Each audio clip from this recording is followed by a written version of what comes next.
quand je quitte Beşiktaş, je suis en fin d'année de contrat. Donc je décide de ne pas renouveler il y a 6 mois en arrière. Donc je rentre à la maison, tranquillement à Paris, je reste en famille. Le téléphone sonne un peu, mais je suis un peu réticent. Donc je prends mon temps de bien réfléchir. Et ensuite, il y a l'Arabie Saoudite qui se présente. Différents clubs de gauche à droite, mais Damak se trouvait plus, je dirais plus convaincant. J'aime bien les challenges, donc je suis quelqu'un qui relève les challenges, j'ai pas peur d'y aller au front si je peux me permettre. Donc ils m'ont présenté le projet et j'ai dit tout de suite oui, j'ai pas hésité une seconde et je suis venu directement.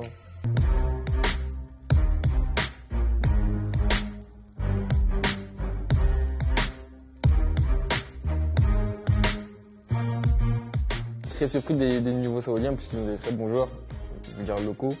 Même si c'est pas très exigeant, par exemple par rapport à l'Europe, par rapport aux clubs européens, mais ils progressent, ils sont à l'écoute. Donc ils ont tout ce qu'il faut pour aller de l'avant. Bah, aujourd'hui, en toute honnêteté, le niveau il est bon, il est même plus supérieur à ce que je pensais. Notamment quand tu joues contre les 4 gros, tu vois qu'ils sont au-dessus par rapport à nous, sans manquer de respect à qui que ce soit. Hein, mais quand ils ont tous ces grands joueurs qui sont ensemble et qui connaissent le football, c'est le même langage partout. Par exemple, je vais parler de Al Hilal, pour moi c'est l'équipe du championnat. Si tu les mets des matchs dans un championnat majeur en européen, ils s'en parler du tout.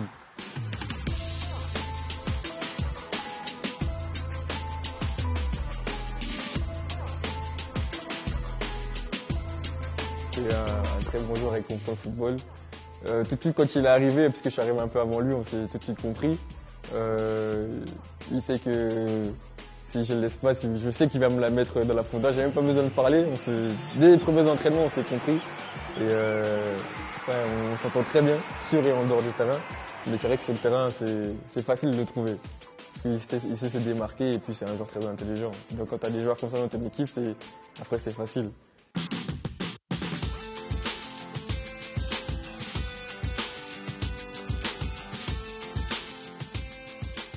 Humainement, franchement, rien à dire. Et c'est un coach très passionné par ce qu'il fait. Il veut toujours gagner, peu importe la manière. Et il nous demande toujours de faire, donner le meilleur de nous-mêmes, que ce soit en entraînement et surtout en match. Il est comme un fou en dehors du terrain, mais très bonne personne et un très bon coach. Bah déjà, quand je suis arrivé, tu sentais que le but c'était vraiment de tirer les Saoudiens vers le haut. Parce que nous, en tant qu'étrangers, on est dans des championnats majeurs, on a un peu plus d'expérience et l'exigence du haut niveau, donc c'était à nous de tirer un peu l'équipe vers le haut. Donc c'était le message qu'ils nous essayaient de faire passer nous. Et ensuite, tu sentais que les Saoudiens, comme je disais, ils sont à l'écoute. Donc c'était facile après. Et ils nous demandent de jouer, pas peur de jouer, parce qu'au début, on avait un peu de mal. Mais là, dès que tous les joueurs sont arrivés, que la mayonnaise, la sauce elle a pris, c'était un peu plus fluide, c'était mieux. Même dans la compréhension du jeu, dans la relation qu'on avait sur le terrain, c'était naturel. Et après, ça s'est senti sur les derniers matchs. On est beaucoup mieux et franchement, j'espère que ça va continuer.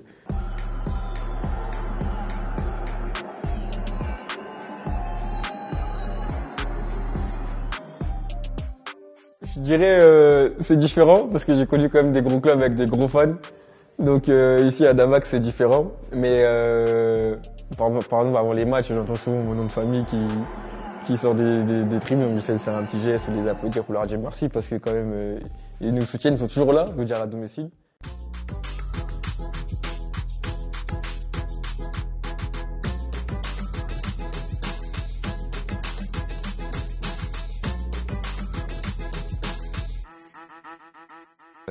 J'essaie de faire le maximum pour aider l'équipe, pour tirer l'équipe vers le haut.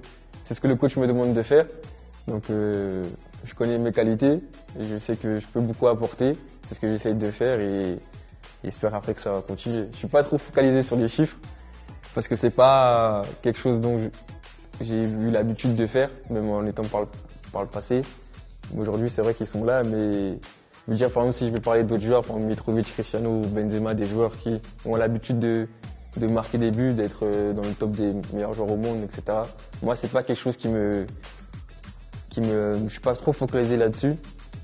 Mais si je peux continuer à marquer, à aider, et faire des passes décisives, pourquoi pas.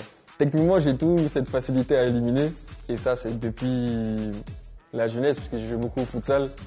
Donc le 1 contre 1, c'est quelque chose que je connais et je sais que si le défenseur il est prêt, je peux aller dans l'espace. S'il est un peu éloigné, je peux contrer la balle et si je me retourne et que j'ai la vitesse, c'est difficile de m'arrêter. Donc c'est mon jeu et j'aime bien provoquer balle au pied. Donc c'est vrai que ce sont mes qualités, c'est le point fort. Je peux aller à droite, je peux aller à gauche et les deux pieds, pour l'instant ça va. Donc j'ai une bonne frappe de balle, que ce soit avec la gauche, avec le droit. Franchement, non, pour l'instant, ça se passe super bien.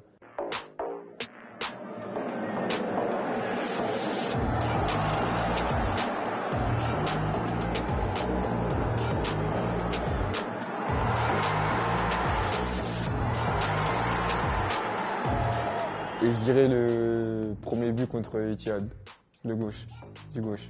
Bah, celui-là, en fait, je l'ai beaucoup travaillé, ce geste. C'est pas anodin parce que je sais que si je vais sur mon pied gauche, j'ai pas 36 solutions. C'est soit en haut, soit c'est croisé ras du sol. Et je me pose pas mille questions. Je vois que j'ai l'espace, je prends de la vitesse et, et je sais que si elle est cadrée, c'est difficile pour un gardien.